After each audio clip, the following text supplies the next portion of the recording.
Improve IELTS writing with smart rephrasing. Stuck with repetition in IELTS writing?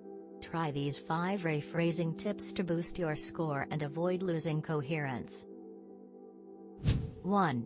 Use synonyms. Instead of important, try crucial, essential, or significant. Show your vocabulary range. 2. Change sentence structure. Switch active to passive. People use cars becomes cars are used by people. 3. Use pronouns wisely. Don't repeat nouns too much. Replace students with they or them. 4. Paraphrase ideas. Technology is advancing quickly can become the rapid progress of technology. 5.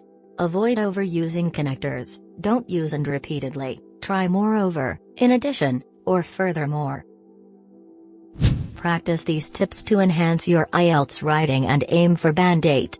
Like, comment, and subscribe for more.